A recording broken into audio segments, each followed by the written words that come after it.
Hello nine kid, welcome again to my YouTube channel. आज हम पढ़ेंगे graphical organiser nature of matter का। देखिए, आपसे बोल रहे हैं मैटर जो रहता है आपका solid, liquid and gas, 3 states से आपका डिवाइड रहता है। बात करेंगे इसके प्योर सब्सटेंस की और मिक्सचर की, जो कि हमने पढ़ा हुआ है चैप्टर में कि प्योर सब्सटेंस आपके एलिमेंट और कंपाउंड से मिलकर बना होता है। अब एलिमेंट और कंपाउंड में आपका डिफरेंस क्या है? एलिमेंट जो रहते हैं can not be broken down to simpler substance. तो ये जो रहते हैं ना आपके, ये ब्रोक डाउन नहीं होता है सिंपलर सब्सटेंस में, इसको आसानी से आप ब्रेक नहीं कर सकते हो। ठीक है, फॉर एग्जांपल ले लो आप copper, oxygen, iron, hydrogen, mercury.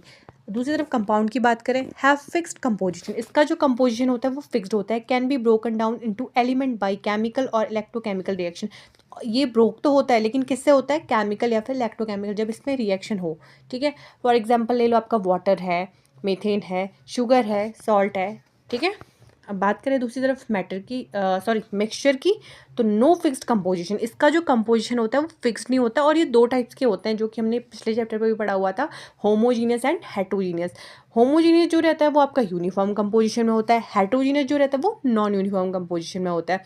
Homogeneous की अगर बात करें, for example sugar in water, salt in water, sulphur in water, carbon disulphide, water in alcohol, etcetera. अब हमने होमोजीनियस ये पढ़े थे जो पूरी तरह आपके क्या हो जाते हैं, आपके डिसॉल्व हो जाते हैं। और हेटरोजीनियस में क्या रहता है, आपको ये चीज़ें क्या होती हैं, हेटरोजीनियस मिक्सचर पे, सोल्यूशन पे जो चीज़ें होती हैं वो सेपरेट हो जाती हैं। जैसे सॉल्यूट और सॉल्वेंट होते हैं वो आपका डिफरेंट डिफरेंट हो जाता है। ठीक है, सेपरेट हो जाता है, मतलब एक तरीके से कहा जाए तो। हेटरोजीनियस की अगर एग्जाम्पल की बात करें, sand and salt, sugar and salt, water in oil. ठीक है।